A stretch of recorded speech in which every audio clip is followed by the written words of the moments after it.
Noticias.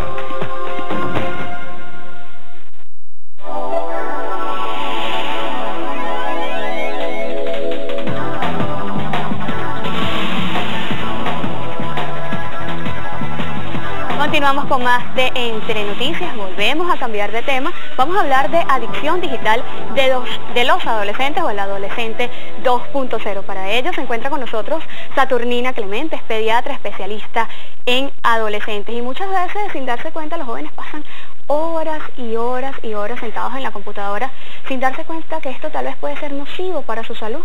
Así es. Buenos días, muchas gracias por la invitación. Efectivamente, una de las adicciones que tenemos hoy en día ya no es una adicción a sustancias, sino una adicción de comportamental. Las computadoras, la tecnología hoy en día, dado también el tema de lo dinámico que es nuestra vida, ha terminado siendo la nana de nuestros hijos, niños y adolescentes. Entonces, algunas veces no nos damos cuenta, pensamos que es inocuo y les permitimos estar en un horario bastante ilimitado de horas. Esto causa una adicción porque el mecanismo por el cual ocurre es similar al de las sustancias. Nosotros tenemos en nuestro cerebro unas estructuras, se llama sistema límbico, y una serie de sustancias como la dopamina que causan placer y causan una sensación de bienestar. Cuando nosotros hacemos algo que nos gusta, nos sentimos bien, son estas sustancias las que se secretan. Evidentemente nos provoca repetirlas. Si a ti te gusta un tipo de comida, lo vuelves a repetir. Si te gusta un tipo de bebida, lo vuelves a repetir. Si te gusta algún tipo de actividad deportiva, sexual, computación, internet, lo vuelves a repetir. El tema es que, tal como pasa con las adicciones, hay un tema de tolerancia. Vas aumentando las horas porque para lograr el mismo nivel de satisfacción y de bienestar necesitas mayor cantidad de horas. Llega un momento en que no te das cuenta de esa situación y ocurre la adicción. Esto sería uno de los signos más evidentes, pero ¿qué otros signos hay? Tienes el aislamiento, parece mentira, siendo la época en la cual tenemos una serie de instrumentos que nos permiten facilitar o favorecer la comunicación es virtual, es a través de una pantalla. Esta comunicación que tenemos nosotros ahora, viéndonos a los ojos, se ha perdido. Entonces, otro de los elementos es que pierdes la habilidad de socializar en persona. Tienes a un adolescente que en una computadora, gracias al anonimato, te permite ser cualquier cosa. ¿De acuerdo? Mientras que cuando ya estás en persona y en vivo, ya es más difícil, te sientes retraído, te empiezas a aislar, empiezas a dejar de hacer actividades que antes venías haciendo. Por ejemplo, si tienes un adolescente que practicaba algún deporte, 2 o 3 horas de deporte semanales, ahora te empieza a practicar 2 horas, luego 1 hora, luego media hora, hasta que lo abandonas. Empiezas a sustituir los alimentos inclusive y a comer en familia, y entonces te empiezas a encerrar en tu habitación. Porque una de las tendencias que tenemos es a que mantenemos los equipos tecnológicos de los adolescentes dentro de sus habitaciones. Todas estas señales son señales de probable problema de adicción. ¿Está consciente la persona realmente de que es adicto a Internet?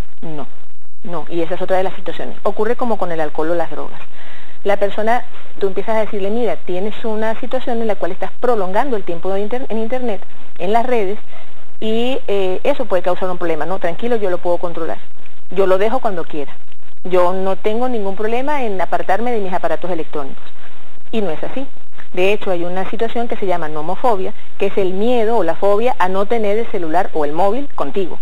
O sea, si tú no tienes el móvil a tu lado, entras en un estado de ansiedad, y ahí entran otra serie de sustancias químicas en nuestro organismo, el cortisol, la adrenalina, que te causan una angustia tal que no la puedes controlar. Llega un momento en que la persona inclusive hasta somatiza, comienzas a sudar, comienzas a temblar, te vuelves irritable, que son otros de los síntomas de las adicciones.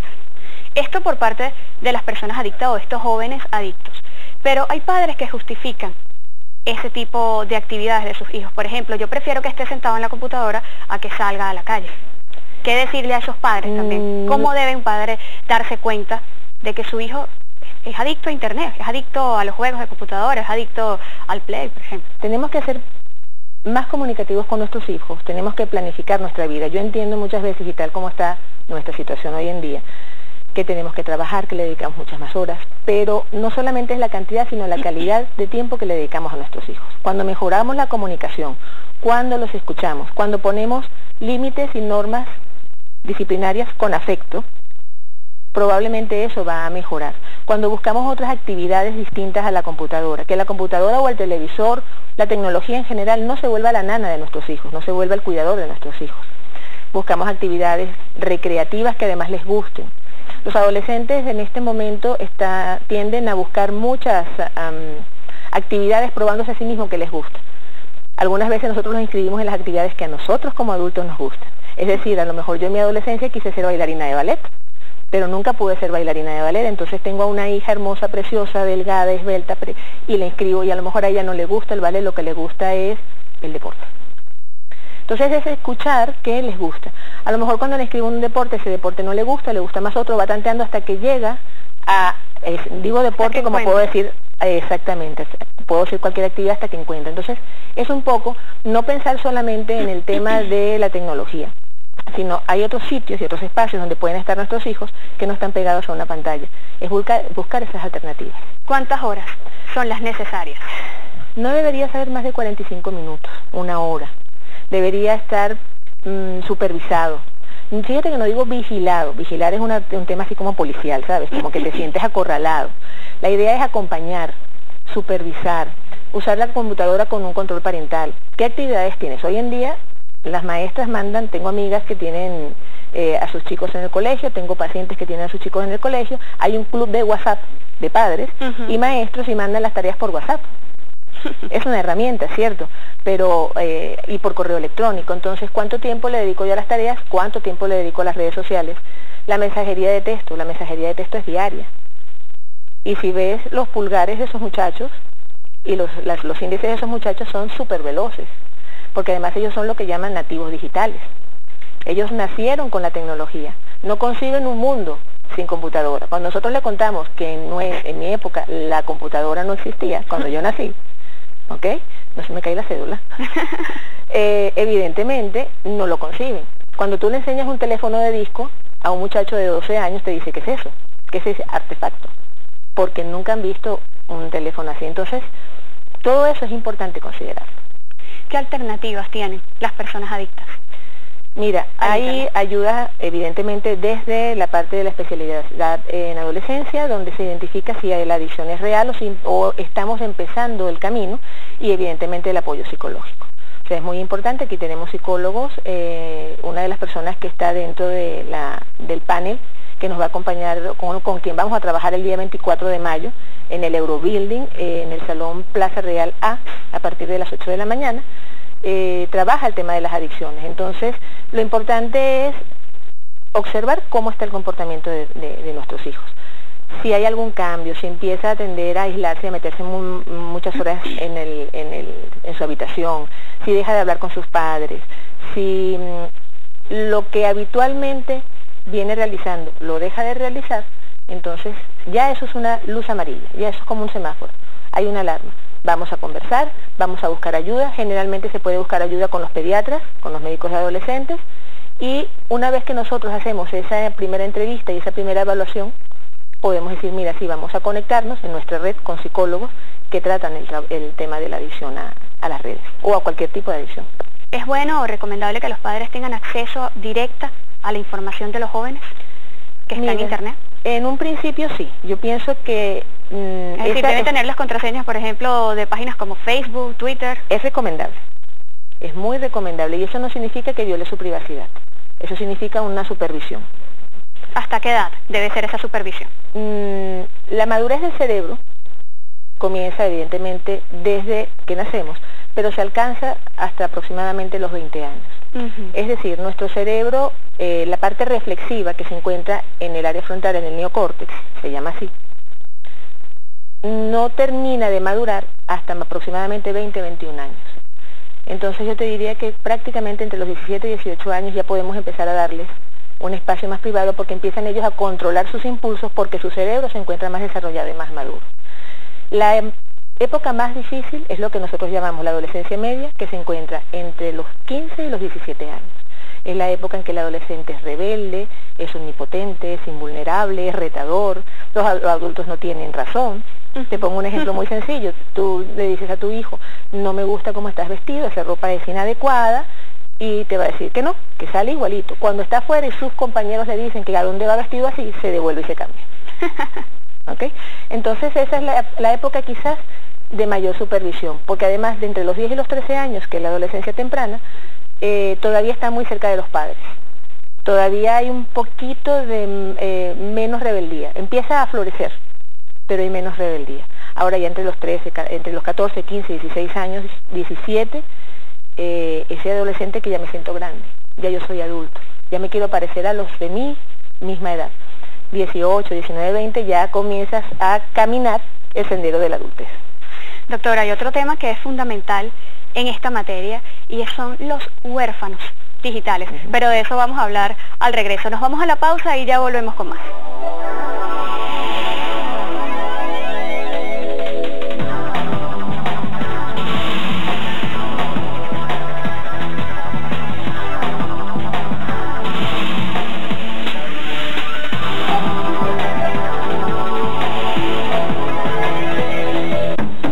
Usted está viendo Entre Noticias.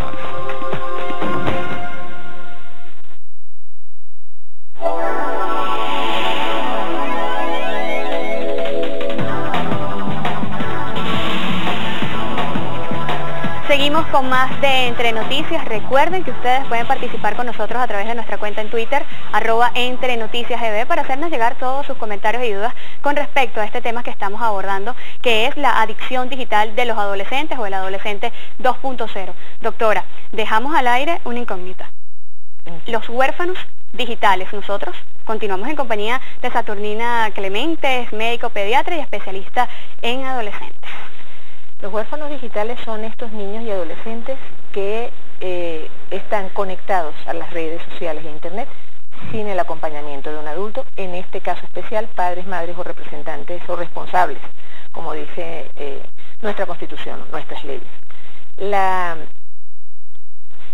El cuidador, lo que hablábamos anteriormente, cuando nosotros dejamos que las nuevas tecnologías, las tecnologías de información y comunicación, se conviertan en los padres adoptivos de nuestros adolescentes. Esos son los huérfanos digitales. Entonces, claro, salimos, les dejamos libremente el acceso a internet sin una limitación de horario, sin unas normas claramente establecidas, sin haber conversado y explicado previamente la situación, y esto hace que los adolescentes y los niños pareciera que no tuvieran padres. Hay algo muy particular en esto y también tiene que ver con ese aislamiento también de los padres, que están siempre metidos en sus móviles. Espérate un momentico, ya voy a hablar contigo. Espérate un momentico, ya te voy a ayudar con la tarea. Dame un minuto que estoy chateando. O, mamá, ¿me estás escuchando? Por ejemplo, hay personas que han llegado hasta el extremo, he tenido compañeras de acá, del trabajo inclusive, que tienen un grupo para poder hablar con sus familiares, porque no tienen ningún tipo de contacto. Esa es una de las situaciones en las cuales es importante detenernos. ¿Por qué? Si yo quiero darle valores, principios, normas para socializar, entendiendo que la familia es el primer ente socializador, es en donde nosotros educamos en valores a nuestros hijos. Tengo que educar con el ejemplo. Si yo a mi hijo o a mi hija le digo, tienes solamente 2 horas para usar internet, de las cuales una la vas a distribuir para tus tareas, algunas veces quizás un poco más dependiendo de la tarea, y yo le acompaño, me involucro, que eso es otro de los consejos o de las sugerencias o recomendaciones que yo le daría a los padres, involucrarse con sus hijos en estas actividades. Tienes otra hora para participar en las redes sociales, en Facebook o en aquellas en las que tú estás, pero si yo no enseño con el ejemplo y tengo este tipo de actitudes que acabas de describir, probablemente no funcione.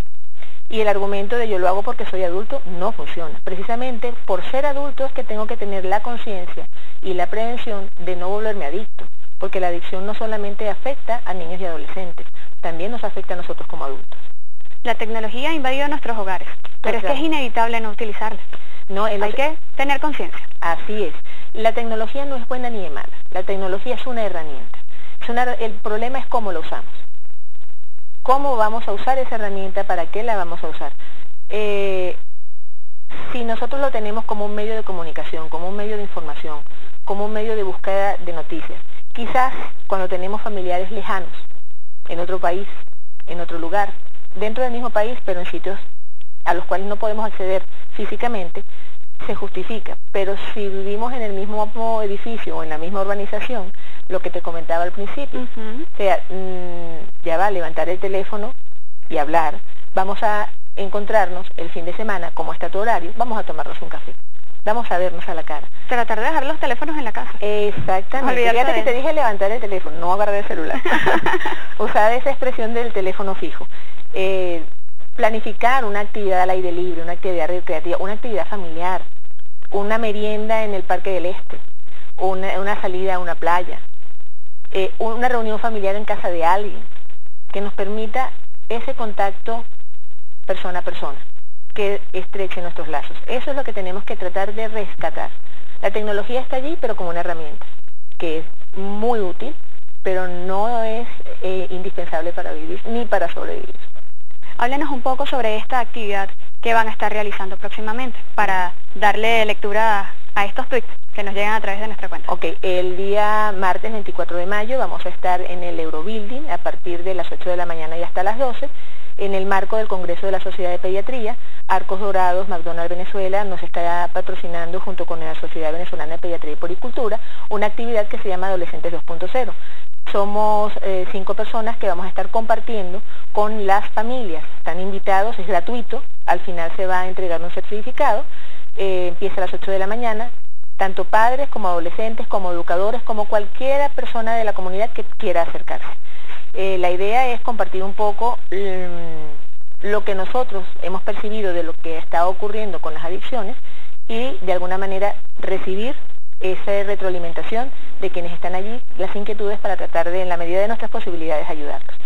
Va a ser en el Salón Plaza Real A del Eurobuilding a partir de las 8 de la mañana hasta las 12 del mediodía, como le dije. Nos patrocina McDonald's Venezuela, nos acompaña junto con la Sociedad Venezolana de Pediatría y Puericultura, y lo que sí les agradeceríamos es que llegaran tipo 7 de la mañana de manera de garantizar. La inscripción es gratuita, solamente es para poder emitir los certificados al final de la actividad. Muy bien, ahora sí, nos llegan muchos comentarios a través de la cuenta en Twitter. El primero lo hace Carlos Azcárate. ¿Se puede decir que este es un problema de orden público? No te sabría decir. Hoy en día, según las cifras de Conatel, la penetración de Internet en Venezuela es el 61%. Lo que tendríamos que estudiar es, en Venezuela, hacer estudios formales quizás desde entes estatales, ¿para qué estamos usando Internet? Hay un estudio que se hizo en Chile, se llama Generación 2.0, en donde ellos consideran que hay un alto nivel de uso y muchas veces de uso inadecuado. Así que no sé si determinar que es un problema de salud pública, pero sí estamos, en mi opinión, tal vez cerca. Vamos para allá. Sí, tal vez cerca. Fernando Segnini, ¿adicción digital es similar al fanatismo deportivo, religioso, político? ¿Cuál hace más daño? Uy, es que cada uno de ellos tiene aspectos distintos. Y cuando se genera la violencia, cuando se genera el fanatismo y la adicción, parten quizás de lo que hablábamos, de un problema comportamental. Entonces, si tú activas esos núcleos del cerebro, que son los que te generan, entre comillas, bienestar, pero el bienestar es en negativo, evidentemente tienen algunos mecanismos que son parecidos. Se dice que hay una predisposición genética, que hay evidentemente una predisposición psicológica, hay un condicionamiento a querer estar más tiempo en alguna de estas actividades, y luego tenemos la presión social. Cuando tú te involucras con grupos de pares de tus edades, evidentemente si esos padres influyen mucho en ti y tú tienes alguna de estas predisposiciones, puede ocurrir un daño, puede ocurrir un problema. Carlos, se asemejan. Carlos Azcárate comenta nuevamente, el problema está cuando de alguna manera llegamos a perder la tecnología. ¿No estarían preparados para vivir sin ella? Yo te diría que como son nativos digitales, no conciben vivir sin ella. Entonces, para prepararnos a vivir sin esa tecnología, que creo que no va a ocurrir porque al contrario, vamos avanzando, evolucionando, esa es la palabra, en todas estas redes, no lo veo como que se va a desaparecer. Pero justo para poder vivir en una isla desierta sin tecnología, tendríamos que ponernos nosotros mismos como adultos límites. O sea, hasta qué punto yo uso mi celular con mensajería de texto o con WhatsApp para enviar mensajes útiles o para hacer llamadas o tener un contacto necesario, o hasta qué punto lo uso y no puedo despegarme de él porque tengo que estar constantemente en contacto con otras personas. Irina Rojas, Buenos días, tengo un adolescente que le hacen bullying por no tener celular. ¿Qué hacer? Explicarle lo que es tener celular o no tener celular. ¿Para qué necesita un adolescente celular? Hoy en día es verdad que es una herramienta para mantener a los padres más tranquilos comunicados con sus adolescentes. Pero ¿hasta qué punto yo necesito darle un cacharrito, como digo yo, un celular no inteligente, o darle un celular súper inteligente con todas las aplicaciones? ¿Qué busco yo para que mi adolescente tenga? ¿Quiero que se comunique conmigo cuando me necesita? ¿O quiero realmente ponerlo a la moda con el resto de los padres? Entonces yo necesito explicarle esa situación a él. Si hay bullying y ciberbullying, porque además tenemos, por el anonimato, una situación bien complicada. Hay redes en internet en donde entre los adolescentes se acosan, se insultan. Y lo más llamativo de esto es que los adolescentes acosados e insultados buscan las redes para ver qué es lo que están hablando de ellos. Entonces es un círculo vicioso. Parto del hecho de escuchar con atención y hablar con prudencia. Hablar con nuestros adolescentes y explicarles por qué sí es bueno tener quizás un celular a partir de los 13 o 14 años, pero ¿para qué lo vas a tener?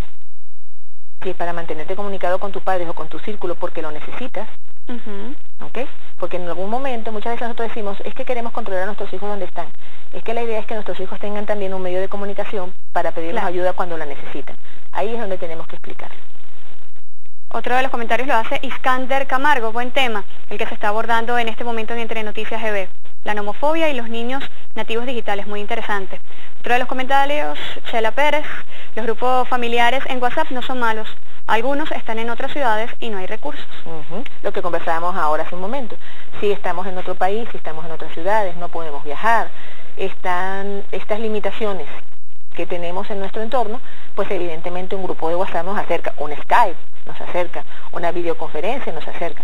Pero si vivimos en la misma urbanización, ¿hasta qué punto no podemos hacer? O en la misma casa, exactamente. ¿Hasta qué punto no podemos hacer un espacio una vez cada 15 días, una vez al mes, dependiendo de nuestras agendas, ponernos de acuerdo y vernos y visitarnos?